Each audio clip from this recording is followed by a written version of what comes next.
सभी विपक्षियों की एक राय है, वो कह रहे हैं कि इस एसआईटी का कोई मतलब नहीं है, ये सिर्फ और सिर्फ लीपापोती होगी। वो कह रहे हैं सुप्रीम कोर्ट के किसी सिटिंग जज से इसकी इंक्वायरी कराई जाए, तभी निष्पक्ष तरीके से जांच हो पाएगी। नहीं प्रत्युष जी, देखिए एक मसला तो गंभीर है और वो मसला है कि पारदर्शिता नहीं दिख रही है। लेकिन ये कहना कि एसआईटी का मतलब लीपापोती है, तो फिर तो देश में जितनी भी एसआईटी बनती हैं वो सब लीपापोती करने के लिए बनती हैं, ऐसा कहा जा रहा है। इस मामले में मेरा ये मानना है कि जो होना चाहिए था वो नहीं हुआ।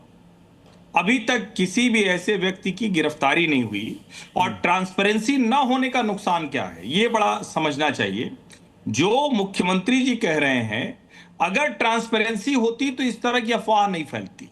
अगर ट्रांसपेरेंसी होती तो जो अब तो कोई भी कह दे रहा है, अचानक कोई आएगा कहेगा कि अच्छा वो हीरो का हार था वो गायब हो गया, वो सोने की शीला थी वो गायब हो गई।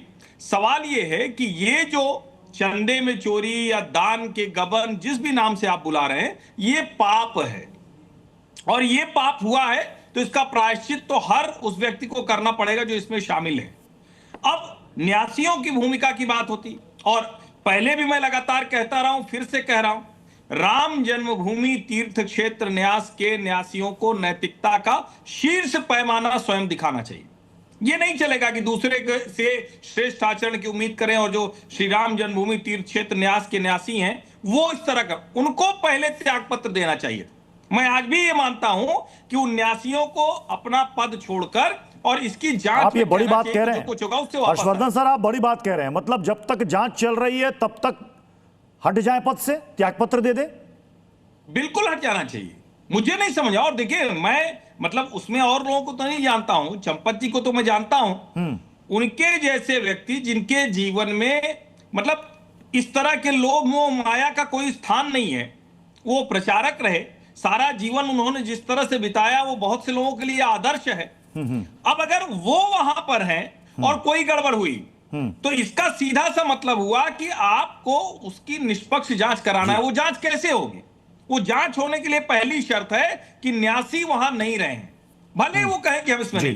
दूसरा, जो ये मामले हुए, अब जैसे मीडिया के जरिए खूब खबरें आ रही, सवाल ये है कि अगर मीडिया जो खबरें कर रहा है अगर उसका प्रमाण है तो उसको जांच में शामिल किया जाए, और अगर यूं ही खबरें छप रही हैं तो फिर उसका भी सामने आना चाहिए। क्योंकि ये मैं मतलब बहुत अजीब सी स्थिति है। जैसे हमने भी एक दिन कहा, तो हमने कहा 200 करोड़ तो बहुत बड़ी रकम होती, क्या इतनी रकम पूरा दान आया भी साल भर में? ये भी जरा समझिए प्रत्युष जी, इसमें बहुत अफवाह तंत्र बहुत तेजी से हावी है। ठीक है, तो लेकिन सबसे मूल क्या है, राम मंदिर में ये हुआ है, हर हाल में इसकी जांच ठीक से हो, जो भी अपराधी हैं दोषी हैं उनको सजा मिले, ये पहली शर्त होनी चाहिए। ठीक है।